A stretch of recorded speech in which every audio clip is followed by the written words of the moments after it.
देखो दोस्त, दुनिया में दो तरीके के दुख होते हैं। एक वो जब आपके घर में आग लगी हो, और दूसरा सबसे भयंकर दुख जब पड़ोसी के घर में एकदम आलीशान पार्टी चल रही हो और आप सिर्फ बाउंड्री वॉल से झांक सकते हो। पड़ोसी मतलब इंडिया, जो शान से वेस्ट इंडीज को हराकर सेमीफाइनल में जाके बैठ गया है, और बाउंड्री वॉल के उस बार पाकिस्तान, जिनके एक्सपर्ट टीवी में बैठकर ऐसे रो रहे हैं जैसे उनकी भैंस चोरी हो गई हो।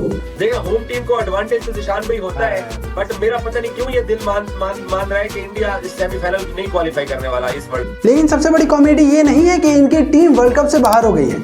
सबसे बड़ी कॉमेडी तो ये है कि अफगानिस्तान इनके ऊपर लगातार बॉम्बिंग कर रहा है। Pakistan armed forces, that was with the armed forces, and the armed forces and the people of Pakistan. Economy ventilator पे है, और इनके एक्स क्रिकेटर्स टीवी पैनल्स पे बैठकर फॉरेंसिक्स रिसर्च कर रहे हैं कि अभिषेक शर्मा ने कैच छोड़ी कैसे।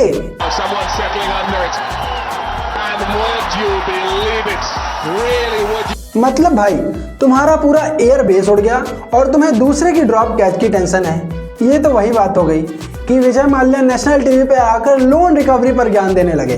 तो सीन कुछ ऐसा चल रहा है आजकल कि एक तरफ अपनी टीम इंडिया में संजू सैमसन ने एक ऐसी पारी खेली है जिसकी वजह से लाहौर में बैठे एक टीवी इलेक्ट्रॉनिक का धंधा बढ़ गया होगा, क्योंकि वहां पे टीवी फुटेज इतने होंगे।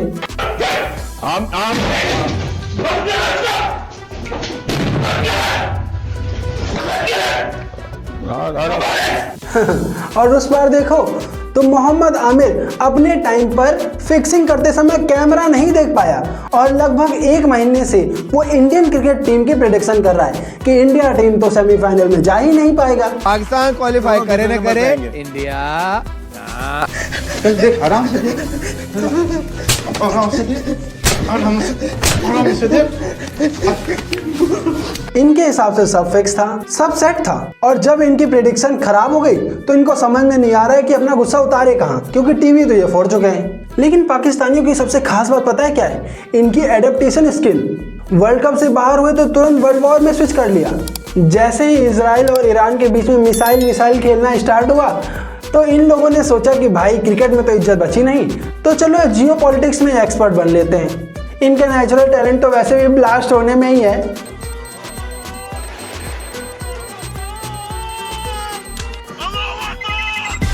पर इनकी किस्मत तो देखो, ये जिसके पीछे खड़े होते हैं समझ लो उसकी कुंडली में सनी देव ने वीआईपी एंट्री मार ली है।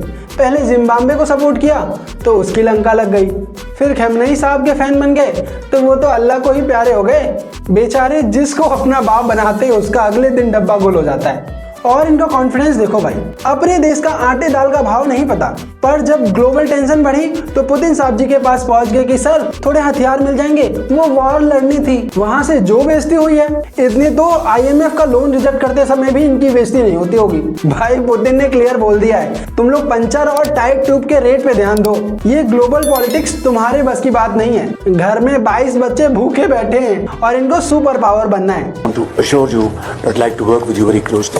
तो पंचर छापो, पंचर बनाने का काम करो। इजराइल और फिलिस्तीन में क्या हो रहा है अपनी मामा ये ध्यान दो कि टायर और ट्यूब कितने का आ रहा है, ठीक है? तुम इस पे ज्यादा ध्यान दो कि टायर और ट्यूब कितने का आ रहा है, पंचर कितने में लगेगी, तुम्हारे घर के जो 22 बच्चे और 656 बीवियां हैं वो खाना कैसे खाए। पर इन सबके बीच एक और इंटरेस्टिंग चीज हुई है जिसने अपने यहाँ के सो कॉल्ड न्यूट्रल जर्नलिस्ट का पोपट कर दिया है। अपने रवीश जी पहुंच गए इजराइल के अपोजिशन का इंटरव्यू लेने। उनको लगा होगा कि अपने यहाँ के कुछ नेता जो विदेश जाकर अपने देश और पीएम को गालियां देते हैं, वैसे ही इजराइल के विपक्ष नेता भी। राजदीप ने पूछा कि भाई ये जो नेतन्याहू ईरान और गाजा में कर रहे हैं वो गलत है ना? So you are a political opponent of the Prime Minister. Do you believe that Benjamin Netanyahu has been on the right track in the way he's pursued this war? Whether it's in Gaza or now in Iran, do you believe that this is he's following the right track or not? Well, these are two very different issues. I mean, I had a lot of criticism on the Prime Minister on Gaza and the way it was conducted. I have a lot of criticism about him on a bunch of issues. I think I've earned the title his most bitter political rival. But on this is totally right. President Trump and Prime Minister Netanyahu are totally right. We were forced into this, but this is a war we should have been engaged in, and this is a war we must win. And the people of Israel stand united behind the government and our security forces who are doing an unbelievable job right now in Iran. Israel के नेता ने ऐसी class लगाई कि पूछो मत। उसने clear बोला कि भाई इंटरनल पॉलिटिक्स अलग है, बट जब देश के ऊपर बात आती है, वॉर की बात आती है, तो हम अपनी गवर्नमेंट और फोर्स के पीछे खड़े रहते हैं। ये एक छोटी सी डिटेल है, पर इसने इंडिया के पीआर मीडिया का पूरा एजेंडा नंगा कर दिया। जब देश पर बात आती है तो अपोजिशन और गवर्नमेंट एक होती है, पर अपने यहाँ तो कुछ लोग दूसरे देश से सर्टिफिकेट मांगने चले जाते हैं, तो घूम फिर कर बात वहीं आ जाती है। पाकिस्तान क्रिकेट टीम इस समय एयरपोर्ट पर पहुंच चुकी है।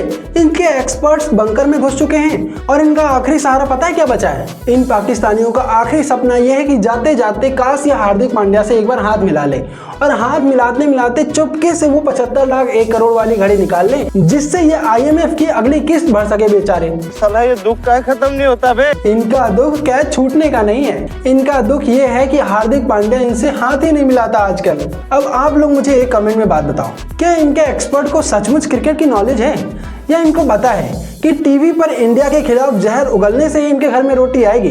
क्योंकि लॉजिक तो इनके बातों में वैसे ही नहीं होता जैसे इनकी इकोनॉमी में पैसा। सोचो और कमेंट में बताओ। तब तक मिलते हैं अगले वीडियो में एक नए रोश के साथ। तब तक के लिए टाटा बाय बाय।